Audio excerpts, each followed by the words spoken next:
नमस्कार। आज का जो विषय है ये बड़ा महत्वपूर्ण है और महत्वपूर्ण इसलिए हो जाता है क्योंकि ग्रहों के राजा सूर्यदेव हैं। मिथुन राशि के स्वामी कौन है? बुधदेव। बुध के सूर्य क्या हैं? सममित्र, यानी कि सूर्य तो बुध को मानते हैं सम, नॉर्मल अपना फ्रेंड, और बुध सूर्य को मानते हैं अपना मित्र, यानी कि अच्छे वाला फ्रेंड। अब ऐसी स्थिति में जितने भी मिथुन लगन के जातक हैं उनकी पत्रिका के अनुसार सूर्य तीसरे स्थान के स्वामी हो जाते हैं। और तीसरा स्थान एस्ट्रोलॉजी में जन्म कुंडली की जो पत्रिका होती है उसमें होता है साहस का, पराक्रम का, सुख, भाई बहनों के सुख का, यात्राओं का, विदेश यात्राओं का, लंबी दूरी की यात्राओं का, आपके विल पावर, ये सब चीज़ों को रिप्रेजेंट करता है थर्ड हाउस एस्ट्रोलॉजी के 12 भावों में। और सूर्य के पास मिथुन लगन में इसी थर्ड हाउस की जिम्मेदारी आ जाती है। अब वो कैसे आ जाती है? आपकी लगन में 3 नंबर लिखा है, आपके सेकंड हाउस में 4 नंबर लिखा है, और आपके जहां पर 5 नंबर लिखा है यानी कि वो सिंह राशि, और उस सिंह राशि के स्वामी सूर्य हो गए और वो हाउस हो गया थर्ड। तो ऐसे यहां पर सूर्य के पास तीसरे भाव की जिम्मेदारी आ गई क्योंकि उसकी राशि जो सिंह है वो थर्ड हाउस में पड़ी हुई है। अब यहां से फल चालू हो जाता है कि ये सूर्य आपके फर्स्ट हाउस में भी बैठ सकता है तृतीय भाव का स्वामी होके, ये सूर्य आपके सेकंड हाउस में भी बैठ सकता है तृतीय होकर, यही सूर्य आपका तृतीय होकर के कर्म भाव में भी बैठ सकता है, यही सूर्य आपका तृतीय होकर के लाभ स्थान में भी बैठ सकता है। अलग अलग घरों में ये सूर्य बैठ सकता है। अब क्या होगा ये मैं आज आपसे चर्चा करूंगा और बहुत गहरी चर्चा करूंगा और पूरी डीप चर्चा करूंगा, इसलिए वीडियो को पूरा सुनना है आपको और अंत तक सुनना है और इसको मिस बिल्कुल भी नहीं करना। तो दोस्तों, सबसे पहले हम बताते हैं सूर्यदेव को प्रथम भाव में। अगर आपके मिथुन लगन में सूर्य फर्स्ट हाउस में बैठ गया जहां पर आपका लगन लिखा हुआ है जो कि आपके शरीर का है, तो क्या फल होगा ये अब ध्यान से समझिए। इसलिए एक कागज कलम ले लें, आपके लिए बहुत उपयोगी रहने वाला है ये फलादेश। तो क्या होगा? यहां पर सूर्य आपको परिश्रमी बना देगा, यहां पर सूर्य आपको चतुर बना देगा, यहां सूर्य आपको उदार प्रवृत्ति का बना देगा, यहां सूर्य आपको न्यायप्रिय बना देगा, यहां सूर्य आपको स्वाभिमानी बना देगा, यहां सूर्य आपको प्रभावशाली व्यक्तित्व दे देगा, यहां सूर्य आपको क्रोधी स्वभाव भी दे देगा क्योंकि आपके शरीर पर बैठा है। तो शरीर से हम स्वभाव भी तो देखते हैं, लगन से हम हिंसा भी तो देखते हैं, तो आपको हिंसक भी बनाएगा, क्रोधी भी बनाएगा, और पर आपको एकदम महत्वाकांक्षी बना देगा, आपको प्रभावशाली व्यक्तित्व दे देगा। लोग स्वतः आपकी ओर आकर्षित होंगे, आपकी ओर खींचते चले आएंगे। आपको व्यवसाय में विघ्न बाधाएं देगा क्योंकि तृतीयेश है। आपको स्त्री के सुख में आपके कमी कर देगा। अब सोच रहे होंगे स्त्री के सुख में कमी क्यों? क्योंकि सूर्य आपके शरीर पर बैठेगा, आपकी लगन पर बैठेगा, और वहां बैठ करके उसकी जो सप्तम दृष्टि होगी ना वो जाएगी स्त्री के घर में, वो जाएगी पुरुष के घर में। तो स्त्रियों की कुंडली में पुरुष के सुख में कमी करेगा और पुरुष की कुंडली में स्त्री के सुख में कमी करेगा। और यहां पर आपको शास्त्रीय जो विषय होते हैं उनका शौक करा देगा। आपके छोटे भाई बहनों के प्रति आपका समर्पण का भाव रहेगा। आपकी यात्राएं बहुत लंबी लंबी होंगी, लंबी दूरी की यात्राएं करने के आप शौकीन हो जाएंगे।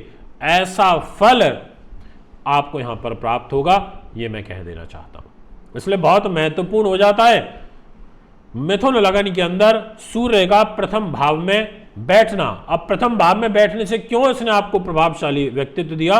क्योंकि ये मिथुन राशि में बैठे, ये अपने मित्र की राशि में बैठे, सम मित्र की राशि में बैठे। अब हम आपसे बात करते हैं कि ये जो डिस्प्ले में आपके सामने कुंडली यहां लगी हुई है, अगर यही सूर्य आपका सेकंड हाउस में बैठा है जहां धन लिखा है, जहां पर 4 नंबर लिखा हुआ है, यदि यहां आपका सूर्य आ गया तो क्या होगा? स्वामी तो है तृतीय स्थान का, तृतीय होकर के द्वितीय भाव में आ गया सेकंड हाउस में, और आ गया कर्क राशि में। और कर्क राशि तो इनके मित्र की है, चंद्रमा की राशि है, मित्र मानते हैं। पर एक प्रॉब्लम हो जाएगी यहाँ, क्योंकि सूर्य का एक नेचर है कि जिस घर में बैठता है इस घर से संबंधित सुख में कमी कर देता है, इस भाव से संबंधित अलगाव कराता है जो भी रिश्तेदार यहाँ आ रहा होगा। तो इस सेकंड हाउस में आपका पारिवारिक जीवन आ जाता है। तो पारिवारिक लोगों के साथ और किनके साथ, तीसरे भाव वाले, यानी कि तृतीय और तृतीय भाव में क्या है, छोटे भाई बहन। तो छोटे भाई बहनों का स्वामी होकर के सेकंड हाउस में आया परिवार के घर में, तो परिवार के लोगों में विशेष रूप से छोटे भाई बहनों के साथ में अलगाव करा देगा, उनके साथ आपके वैचारिक मतभेद बढ़ा देगा और आपको अपने घनिष्ठ लोगों से, अपने सगे संबंधियों से, खास लोगों से धोखे मिलने का योग बनेगा। एक ऐसा यहां पर योग दिखाई पड़ता है। साथ ही व्यवसाय में लाभ और उन्नति के जो अवसर हैं वो काफ़ी संघर्ष करने के बाद आपको प्राप्त होंगे, यानी कि मेहनत होगी यहाँ पर काफ़ी। अब आप अपनी कुंडली उठा के देख लेना, अगर आपके मिथुन लगन है और सूर्य आपका सेकंड हाउस में बैठा है तो आपका व्यवसाय चलेगा पर परिश्रमी जीवन रहेगा। अत्यधिक परिश्रम के बाद धन अर्जन करने के जो अवसर हैं वो आपको प्राप्त होंगे। अब बात कर लेते हैं, आगे बढ़ते हैं। यही सूर्य आपका तीसरे स्थान में बैठ गया, यानी कि स्वग्रही हो गया। अब स्वग्रही का क्या मतलब होता है, अपने घर में अपनी ही राशि में किसी भी ग्रह का बैठ जाना। अब जैसे सूर्य सिंह राशि के मालिक हैं और सिंह राशि तृतीय स्थान में अपने ही घर में बैठ गए, तो यहाँ पर इनका जो फल है ये काफ़ी ज़्यादा महत्वपूर्ण हो जाएगा और बहुत इंपॉर्टेंट हो जाएगा। एक तो अपने घर में बैठने से आपको बुद्धिमान बहुत बना देंगे, यहाँ बैठने से आपको धैर्यवान बना देंगे, यहाँ बैठने से आपको परिक्रमी बना देंगे, यहाँ खुद अपने घर में बैठने से आपको साहसिक बना देंगे।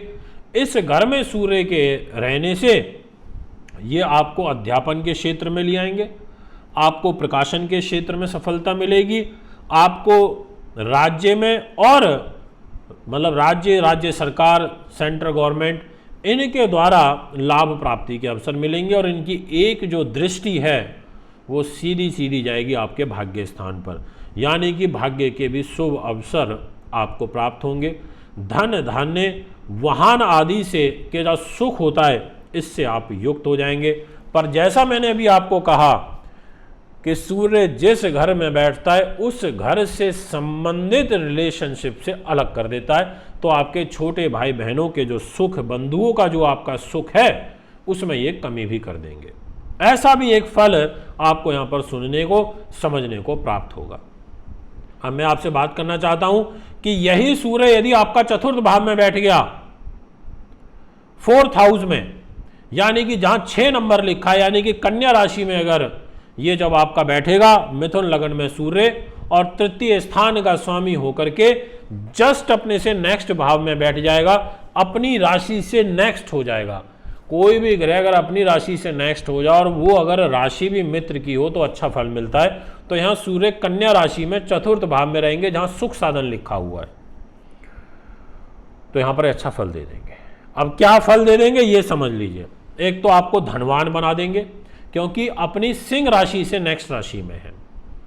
दूसरा, आपको भूमि का दे देंगे सुख, मकान का सुख दे देंगे, आपको ज़मीन जायदाद का सुख दे देंगे, आपको पैतृक संपत्ति से लाभ आ जाएगा, ऐसा सुख दे देंगे। पर ड्रॉबैक क्या रहेगा? ड्रॉबैक रहेगा छोटे भाई बहनों के साथ तनाव, ड्रॉबैक रहेगा उनके साथ मन मुटाव, ड्रॉबैक रहेगा माता के और पिता के सुख में कमी, ड्रॉबैक ये रहेगा कि व्यवसाय चलेगा, लाभ प्राप्ति की संभावनाएं भी बढ़ेंगी। नौकरी अगर कर रहे हो तो नौकरी में भी लाभ प्राप्त होगा, पर थोड़ा सा स्ट्रगल मेहनत जरूर करा देंगे और ये तो जीवन का पार्ट है, इससे क्या घबराना। जब काम करोगे तो स्ट्रगल भी होगा, संघर्ष होगा, चुनौतियां भी आएंगी, लोग कीचड़ भी उछालेंगे आपके ऊपर, आरोप प्रत्यारोप भी लगेंगे। यही तो मजा है, इन्हीं को फेस करते हो जब आगे बढ़ोगे तो यही तो जीवन हुआ ना। अब जीवन एक ही ढर्रे में, एक ही लय में सिंपल चलता रहे तो फिर उसका भी क्या आनंद। जब चुनौतियां आती हैं तो सीखने को मिलता है, नए चैलेंजेस आते हैं तो बहुत कुछ दुनिया का व्यवहार, विचार, ये सब आपके पास संग्रह होता है, पता चलता है कि ये दुनिया ऐसे भी काम कर रही है। अब इसके अलावा और क्या हो सकता है? अगर आप अपने जीवन के 28वें वर्ष की आयु में होंगे तो ऐसी स्थिति में आपको वाहन आदि का सुख विशेष रूप से प्राप्त होगा और संतान से संबंधित आपको लाभ प्राप्त होगा। अब यहाँ पर एक कंडीशन लगने वाली है।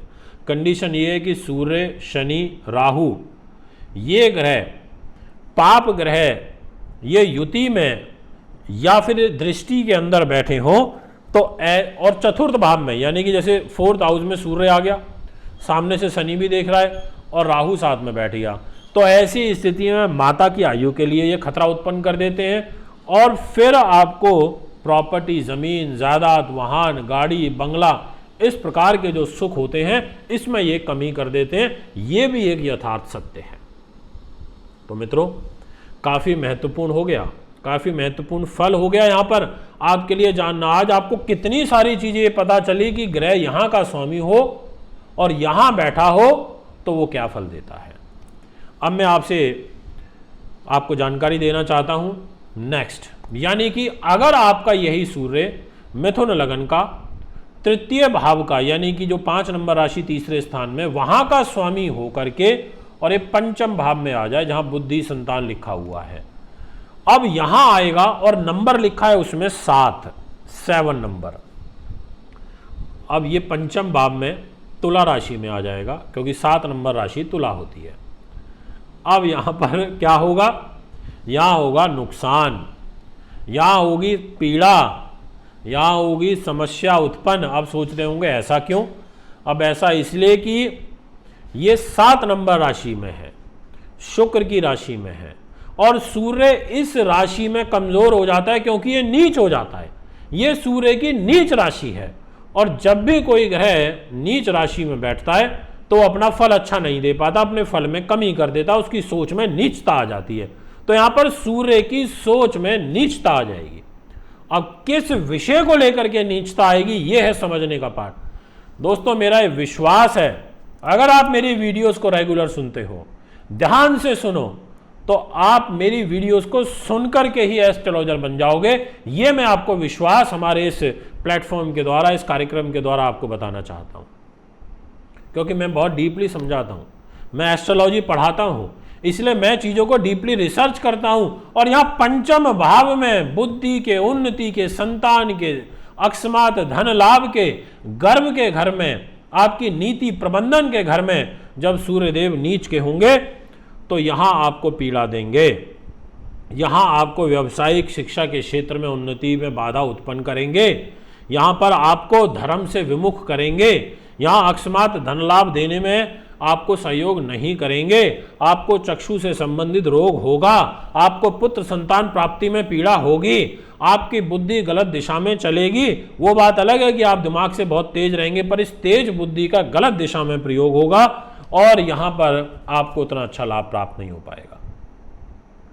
अब यहां भी अगर आपका सूर्य 10 डिग्री को पार कर गया, एक ग्रह एक राशि के अंदर 30 डिग्री तक रहता है और जब सूर्य तीसरे भाव का, यानी कि सिंह राशि का स्वामी होकर तुला राशि में पंचम भाव में नीच होगा और जब ये 10 डिग्री को पार करेगा, जो कि 10 डिग्री पर परम नीच होता है, तो ये आपको उतना बुरा फल नहीं देगा। मान लो 15 डिग्री का हो गया, 20 डिग्री का हो गया है, तो इसकी नीचता पूर्ण रूप से समाप्त हो जाएगी। फिर ये शत्रु राशि वाला फल दे देगा क्योंकि शत्रु राशि शुक्र की है, तो ऐसा फल मिलेगा। अब मैं आपको बताऊंगा कि यही सूर्य आपका 6ठे भाव में चला गया। आप देख सकते हैं डिस्प्ले की कुंडली जो यहां पर आपके लिए लगाई गई है, इसमें 6th हाउस में जो कि रोग का, चोट का, शत्रु का, बाधा का, तनाव का, टेंशन का, कर्जे का, इन सब चीजों का होता है।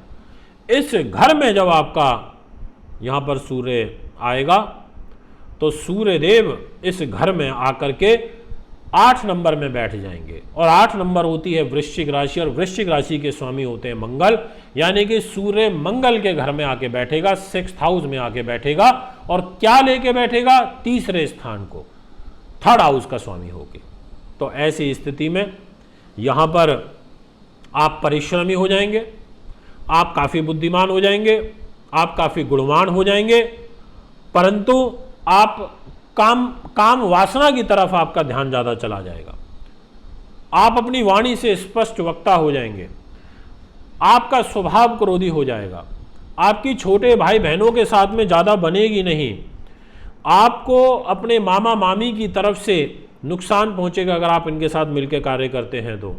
और यही सूर्य आपका अशुभ स्थिति में हो तो फिर ये पिता के लिए कष्टकारी हो जाएगा। जैसे शनि राहु के साथ बैठा हो, युति में बैठा हो, शनि भी छठे भाव में बैठा हो, तो ये पिता की आयु के लिए खतरा हो जाएगा, पिता को हार्ट से रिलेटेड डिजीज दे देगा, ऐसी पीड़ा दे देगा, क्योंकि सूर्य पेट का, हृदय का, हड्डियों का, आंखों का कारक होता है। इस घर में बैठेगा तो पेट से, आंखों से संबंधित रोग देगा, और गले का स्वामी भी है, क्योंकि तीसरा स्थान जहां का इसके पास लॉर्डशिप है वो गले को रिप्रेजेंट करता है। तो गले से, सांस नली से आपको अस्थमा की प्रॉब्लम आ सकती है, आपको फेफड़ों से संबंधित पीड़ा आ सकती है, आपको हार्ट रिलेटेड डिजीज ये यहाँ पर दे सकता है। ऐसी भी परिस्थितियों का ये निर्माण करेगा, इसलिए इस बात का भी आपको विशेष रूप से ध्यान रखना होगा। तो दोस्तों, अभी आपने समझा कि यदि आपके मिथुन लगन है और सूर्य मिथुन लगन में तीसरे भाव का स्वामी होते हुए अलग अलग स्थानों में कैसा फल देगा। अभी आज हम इसको पार्ट 1 में ही रखेंगे, यानी कि मिथुन लगन का पार्ट 1 है। अब हम इसके पार्ट 2 को नेक्स्ट एपिसोड में चर्चा करेंगे, क्योंकि पूरे 6 भागों में सूर्य का विचरण अभी होना बाकी है। तो मैं नहीं चाहता कि आपको हार्ड एंड फास्ट कुछ समझाया जाए, मैं चाहता हूं आपको शांति से अच्छे तरीके से समझाया जाए। तो इसलिए हमारे साथ जुड़े रहिए और इंतजार करिए मिथुन लगन के सेकंड पार्ट का, सूर्य के फल का। शीघ्र ही आपके बीच में उपस्थित होऊंगा। अगर आपको हमारी ये आवाज़ अच्छी लगती है, हमारा ज्ञान अच्छा लगता है, हमारा प्रोग्राम पसंद आता है, तो और भी लोगों तक हमारे इस प्रोग्राम से जोड़ने के लिए जोड़ें लोगों को। धन्यवाद, बहुत बहुत शुभकामनाएं। स्वस्थ रहें, खुश रहें, अपना ध्यान रखें।